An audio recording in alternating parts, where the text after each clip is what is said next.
The skill is, now you can imagine the arrow fully drawn on the bow.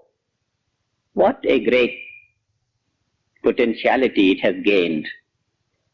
Now, when it is flying, if the same potentiality could accompany it while it is flying, it could keep on flying eternally. The momentum that it has gained by pull, if that momentum could continue, could accompany the arrow when it is flying, it could continue to fly eternally. The purpose of gaining cosmic consciousness is that the arrow of the mind should remain in tune, perfectly in tune with cosmic intelligence. Even when it is working, it is not out of that attunement. One state of the mind is when we have not gained cosmic consciousness, mind is being brought to the transcendental area and then seems to come out of the area. That means the attunement is not so intense now. Maybe 5% of the being accompanies the mind when the mind comes out. Then the 5% only is the contact maintained. But if there could be 100% contact maintained, my mind is active and yet is in tune with cosmic intelligence and infinite source of energy and bliss, then while acting it is in tune with cosmic intelligence, the result will be that it will do least and accomplish most. At the same time, every act of doing will be a wave in the ocean of bliss. It won't be a task to be performed which will gather stress and strain, but it will be a wave of bliss in the ocean of bliss.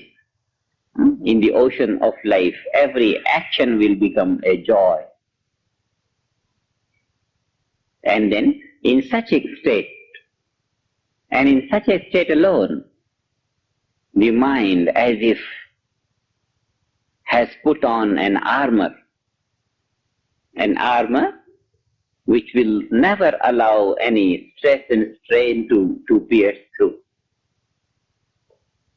Nervous system in that state, because the attunement with the infinite is forever maintained, and therefore there can be nothing in the field of action which could cause any stress and strain.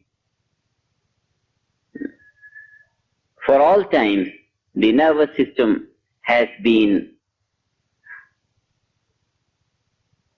protected, as if armored, so that no bullets can pierce through. And this is the armor of eternal life, brought about by the cosmic consciousness, which has not only rendered nervous system free from stress and strain, but also has left it, also has created a condition, a situation that no stress and strain will ever be entertained by the nervous system, will ever be allowed by the nervous system. This is the skill in action, that the actor is floating in bliss consciousness and forever is established in the attunement with the cosmic intelligence, infinite source of energy. This is skill in action. Everyone is born with this skill. Only through the practice of transcendental meditation, that skill starts to be used. Otherwise, it remains dormant. Everyone is born with that ability. Only we have to take our attention in and out in order to start using that skill. So much of skill is being exercised. Every day brings hundreds of new techniques in every phase of engineering, the whole field of technology. More and more researches for new techniques for greater efficiency and improved production. Skill of administration, skill of better machines, better handling of tools, and all kinds of skills are being evolved. And all these skills for man are on the objective level of life.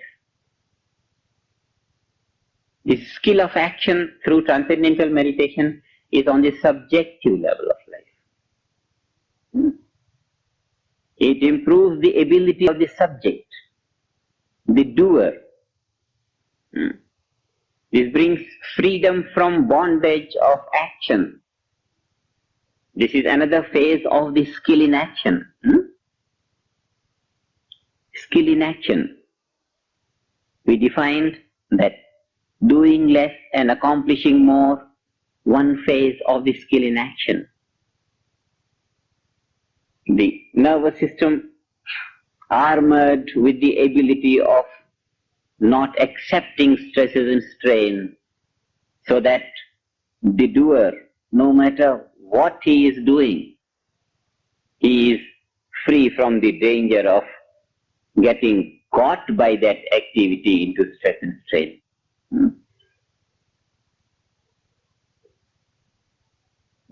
At the same time, the doer enjoys the doing because he is now established in the unboundedness. Even though acting individually, acting as an individual, he is established in the unboundedness. And therefore, when one is established in the unboundedness of awareness, even though he is stooping down on the individual level within time and space, he feels freer. This is freedom from the bondage of action. Last evening we discussed about identification.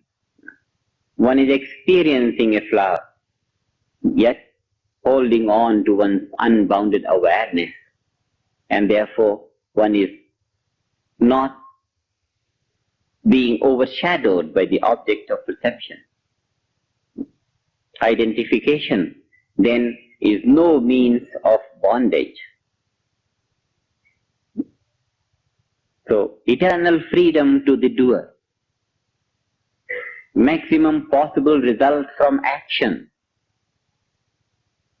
Waves of infinite joy through every activity. These are the blessings of the philosophy of action.